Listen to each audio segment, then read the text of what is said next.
Quality study अकॅडमीमध्ये तुमच्या सर्वांचं स्वागत आहे. विद्यार्थी मित्रांनो, आज आपण 25 आणि 26 मेचे चालू घडामोडीचे प्रश्न पाहणार आहोत. हे प्रश्न UPSC, MPSC व इतर सर्व परीक्षेसाठी अत्यंत उपयोगाचे आहेत. या सिरीजमध्ये आपण एक्झाम पॉईंट ऑफ एक महत्त्वाचा टॉपिक पाहतो. तर आजचा आपला महत्त्वाचा टॉपिक आहे नवीन नियुक्त्या. तर विद्यार्थी मित्रांनो, ही नियुक्ती अत्यंत महत्त्वाची आहेत आणि येणाऱ्या एक्झाममध्ये याबद्दल प्रश्न असू शकतो. तर विद्यार्थी मित्रांनो, हा व्हिडिओ तुम्ही शेवटपर्यंत पहा आणि एक एक प्रश्न अत्यंत महत्त्वाचे आहे. तर विद्यार्थी मित्रांनो, चला आता आपण 25 आणि 26 मेचे चालू घडामोडीचे प्रश्न पाहूया. तर काल विचारला गेला प्रश्न, कोणत्या देशाने पंतप्रधान नरेंद्र मोदी यांना सर्वोच्च नागरी सन्मान royal order of the polar star, commander grand cross या पुरस्काराने सन्मानित केलं? तर तो देश आहे विद्यार्थी मित्रांनो स्वीडन हा देश. तर पर्याय क्रमांक 4 आपलं योग्य उत्तर आहे. 2026च्या आंतरराष्ट्रीय बुकर पुरस्कार खालीलपैकी कोणत्या कादंबरीला जाहीर झाला आहे? तर विद्यार्थी मित्रांनो, ही कादंबरी आहे तैवान ट्रॅव्हलॉंग. या कादंबरीला इंटरनॅशनल बुकर प्राईज जाहीर झालेला आहे. तर पर्याय क्रमांक 1 आपलं योग्य उत्तर आहे. आता आपण याबद्दल महत्त्वाची माहिती पाहूया. आंतरराष्ट्रीय बुकर पुरस्कार कोणाला मिळाला? विजेती कादंबरी कोणती आहे? तैवान ट्रॅव्हलॉंग यांना. लेखिका कोण आहे? यांग शुयांग झी, तैवानची. अनुवादक लिंग किंग, हे अनुवादक आहे. मूळ भाषा मॅडरिन, चीनी ही भाषा. या भाषेतून हा पुरस्कार जिंकणारी पहिली कादंबरी आहे. पार्श्वभूमी 1930मध्ये जपान राजवटीखालील तैवान इतिहास व वसाहतवाद. पुरस्काराची रक्कम 50,000 पाऊंड. लेखक व अनुवादक यांच्यात 50% आणि 50% ही विभागणी आहे. तर विद्यार्थी मित्रांनो, अत्यंत महत्त्वाचा पुरस्कार आहे आंतरराष्ट्रीय बुकर्स पुरस्कार 2026. त्यानंतर पुढला प्रश्न, अमेरिकन इन्स्टिट्यूटच्या प्रतिष्ठित गोडार्ड ॲस्ट्रोनॉटिक्स पुरस्कार 2026ने इस्रोच्या कोणत्या मोहिमेला सन्मानित करण्यात आला? तर इस्रोची ती मोहीम आहे विद्यार्थी मित्रांनो चंद्रयान 3. तर पर्याय क्रमांक 4 आपलं योग्य उत्तर आहे.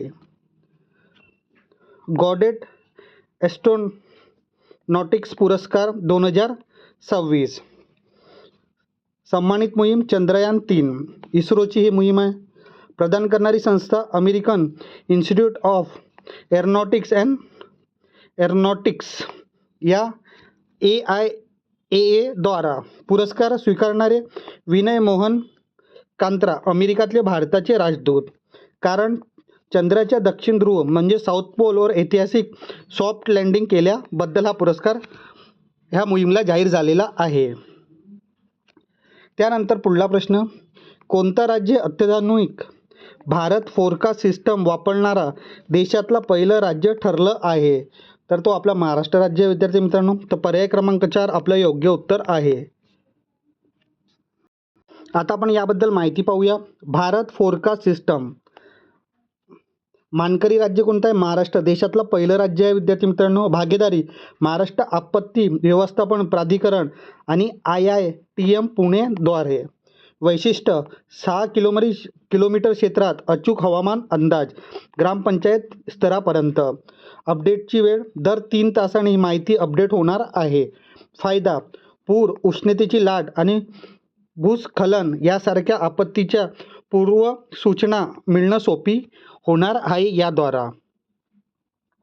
त्यानंतर पुढला प्रश्न, 52व्या G7 शिखर परिषदेचे आयोजन कोणत्या देशात करण्यात येणार आहे?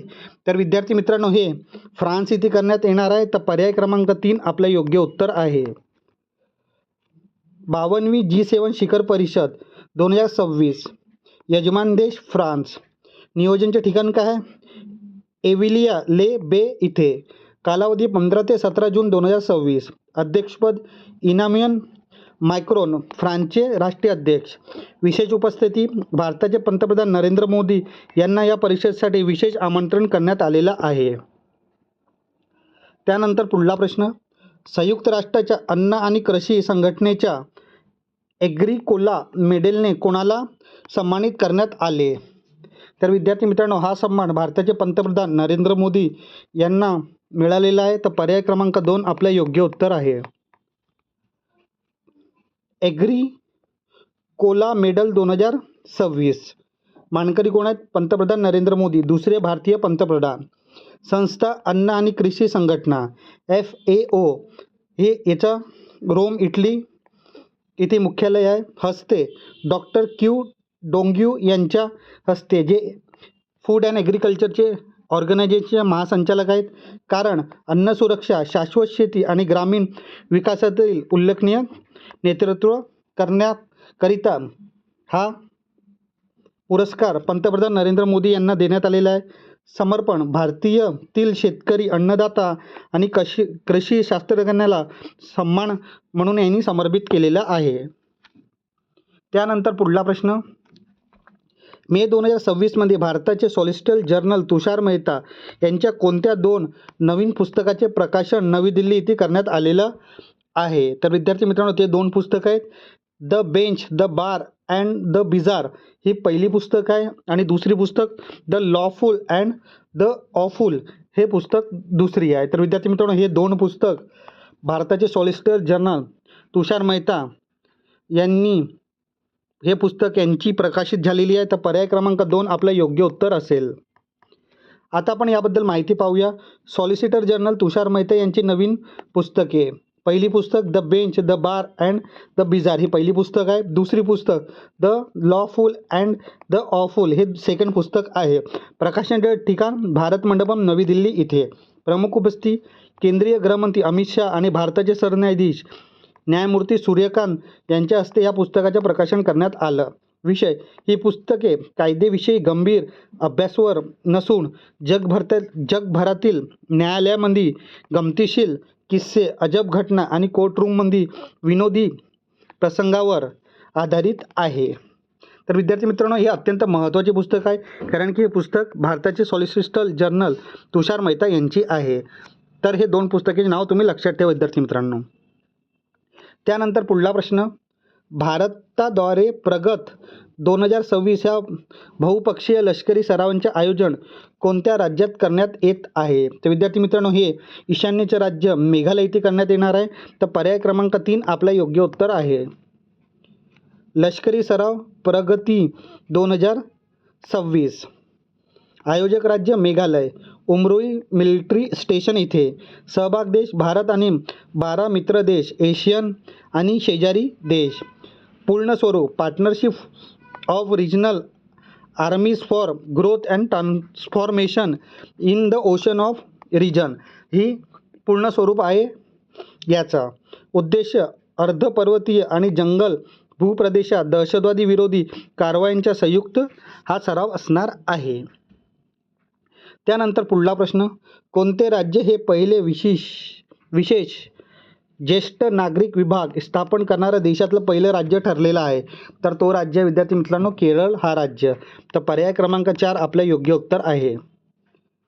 स्वतंत्र ज्येष्ठ नागरिक विभाग स्थापन करणारं राज्य कोणतं आहे? केरळ हे देशातलं पहिलं राज्य आहे. मे 2026 अधिकृत मंजुरी देण्यात आली आहे. उद्देश वृद्धांचे आरोग्य, सामाजिक सुरक्षा आणि हक्काचे विशेष संरक्षण करणे. पार्श्वभूमी 18.7% लोकसंख्यासह केरळ हे देशातलं सर्वाधिक वृद्ध लोकसंख्या असलेले राज्य आहे.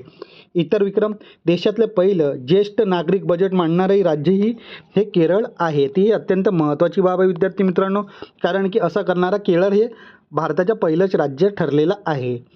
त्यानंतर पुढला प्रश्न, राष्ट्रीय दहशतवाद विरोधी दिन कधी साजरा केला जातो? तर विद्यार्थी मित्रांनो, हा 21 मेला साजरा करण्यात येतो. तर पर्याय क्रमांक 4 आपलं योग्य उत्तर आहे.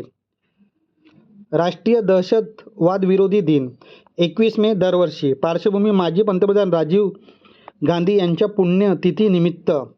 उद्देश दहशतवाद विरुद्ध जागरूकता निर्माण करणे आणि शांतता व एकेतेला चालना देणे. कृती, या दिवशी देशभरात अधिकृतपणे दहशतवाद विरोधी शपथ घेतली जाते. त्यानंतर पुढला प्रश्न, मेजर अभिलाषा बराक यांची कोणत्या पुरस्कारासाठी निवड झाली आहे? तर त्यांची निवड विद्यार्थी मित्रांनो UN military gender advocate of the year 2025 साठी झालेली आहे. तर पर्याय क्रमांक 2 आपलं योग्य उत्तर आहे. UNच्या संयुक्त राष्ट्र सैन्य लिंग अधिवक्ता पुरस्कार, UN military gender advocate of the year award. तर विद्यार्थी मित्रांनो हा अवॉर्ड आहे. मानकरी मेजर अभिलाषा बराक. प्रदान करणारी संस्था संयुक्त राष्ट्र युनायटेड नेशन. तैनाती लेबनॉनमध्ये संयुक्त राष्ट्र शांतता मोहिमेत फिमेल एंगेजमेंट टीमच्या कमांडर म्हणून ते कार्यरत होते. कारण लेबनॉनमध्ये महिला व मुलींच्या सक्षमीकरणासाठी आणि शांतता सैनिकाच्या जेंडर सस्टेनायझेशन प्रक्षेसाठी केलेल्या उत्कृष्ट कामगिरीबद्दल विशेष नोंद. हा सन्मान मिळवणारे त्या तिसऱ्या भारतीय ठरलेल्या आहेत. तसेच त्या भारतीय सैन्यातल्या पहिली महिला कॉम्बॅट हेलिकॉप्टर पायलट देखील आहे. तर विद्यार्थी मित्रांनो अत्यंत महत्त्वाचा हा पुरस्कार आहे. UNच्या military gender advocate of the year 2025 हा पुरस्कारसाठी ते मानकरी ठरलेले आहेत. तर विद्यार्थी मित्रांनो ही माहिती तुम्ही लक्षात ठेवा. त्यानंतर विद्यार्थी मित्रांनो आपण या सिरीजमध्ये एक्झाम पॉईंट ऑफ एक महत्त्वाचा टॉपिक पाहतो. तर आजचा आपला महत्त्वाचा टॉपिक आहे नवीन नियुक्त्या. अत्यंत महत्त्वाचा टॉपिक आहे विद्यार्थी मित्रांनो आणि इथून प्रश्न येईलच. चला आता आपण नवीन नियुक्त्या पाहूया. प्रवीर रंजन महासंचालक CISF. अनु गर्ग मुख्य सचिव ओडिशा. नितीन नवीन राष्ट्रीय अध्यक्ष भाजप. शत्रुजित सिंह कपूर महासंचालक ITBP. उषा जानकी रमण कार्यकारी संचालक RBI. हर्ष सिंघवी उपमुख्यमंत्री गुजरात. लुकास फिलिप अध्यक्ष इंटरपोल. त्यानंतर संदीप प्रधान पूर्णवेळ सदस्य सेबी. राकेश अग्रवाल महासंचालक NIA. अनंत गोयका अध्यक्ष फिक्की. प्रवीण विशिष्ट विजिलन्स कमिशनर CVC. त्यानंतर रवींद्र कुमार अग्रवाल भारतीय अन्न महामंडळ FCIचे नवीन अध्यक्ष. सुनित्रा पवार महाराष्ट्राची पहिली महिला उपमुख्यमंत्री. न्यायमूर्ती विक्रम नाथ नॅशनल विधी सेवा प्राधिकरणचे नालसाचे नवीन कार्यकारी अध्यक्ष. न्यायमूर्ती सूर्यकांत भारताचे 53वे मुख्य न्यायाधीश. संजय गर्ग भारतीय मानक ब्युरोचे नवीन महासंचालक. त्यानंतर विवेक चतुर्वेदी केंद्रीय अप्रत्यक्ष कर व सीमा शुल्क महामंडळचे नवीन अध्यक्ष. B Sairam CMD coal India. Rajiv Verma मुख्य सचिव दिल्ली. शांता रंगस्वामी अध्यक्ष Indian cricket association. AK Balasubramaniam अध्यक्ष अटॉमिक एनर्जी रिसर्च ब्युरोचे. मनाली मरकज श्रीसागर कुलगुरू नागपूर विद्यापीठ. नितीश कुमार मुख्यमंत्री होते आधी बिहारचे पण आता नवीन मुख्यमंत्री कोण आहेत? सम्राट चौधरी. तर ही माहिती तुम्ही इथे विद्यार्थी मित्रांनो बरोबर करा. CP राधाकृष्ण उपराष्ट्रपती भारत. प्रवीण कुमार महासंचालक BSFचे. निर्मल मीडा अध्यक्ष HCOM. त्यानंतर विजेंदर सिंह सदस्य Asian Boxing Council. Ravindra Kumar Agarwal CMD Food Corporation of India. Vishwajeet Sai नियंत्रक General Defence Account. Sangeeta Barua Pisharoty अध्यक्ष Press Club of India. Praveen Kumar Srivastava मुख्य सतर्कता आयुक्त CVC. Shafali Verma brand ambassador Haryana राज्य महिला. TCS कल्याणी नियंत्रक General of Accounts. Virendra Vats महासंचालक NCC. Air marshal Nagesh Kapoor उपप्रमुख भारतीय वायुसेना. राजकुमार गोयल मुख्य माहिती आयुक्त CIC. त्यानंतर विद्यार्थी मित्रांनो अक्काई पद्मशाली सदस्य सर्वोच्च न्यायालय समिती. तर विद्यार्थी मित्रांनो अत्यंत महत्त्वाची नियुक्ती आहेत आणि याबद्दल येणाऱ्या एक्झाममध्ये प्रश्न नक्कीच असेल. तर ही माहिती तुम्ही नोट डाऊन करून ठेवा विद्यार्थी मित्रांनो. तर एक प्रश्न क्वेश्चन ऑफ द डे तुमच्यासाठी असतो विद्यार्थी मित्रांनो. तर आजचा प्रश्न आहे माउंट एव्हरेस्टवर 11 वेळी यशस्वी चढाई करून स्वतःच्या जागतिक विक्रम मोडणाऱ्या जगातली पहिली महिला कोण आहेत? तर ऑप्शन तुमच्या समोर आहेत विद्यार्थी मित्रांनो पर्याय. तर या पर्याय म्हणून अचूक उत्तर कोणतं आहे तुम्ही नक्की कमेंट बॉक्समध्ये सांगा. चुकला तरी काही हरकत नाही. येणाऱ्या व्हिडिओमध्ये आपण याबद्दल माहिती पाहणारच आहोत. आता विद्यार्थी मित्रांनो आपण आपल्या क्वालिटी स्टडी अकॅडमीच्या यूट्यूब चॅनलवर जे डेली करंट अफेअरची सिरीज घेत आहोत हे सिरीज तुम्हाला कशी वाटत नक्की कमेंट बॉक्समध्ये सांगा. हे सिरीज तुम्हाला आवडत असेल तर नक्की लाईक करा, शेअर करा आणि आपल्या क्वालिटी स्टडी अकॅडमीच्या यूट्यूब चॅनलला सबस्क्राईब करायला विसरू नका. धन्यवाद.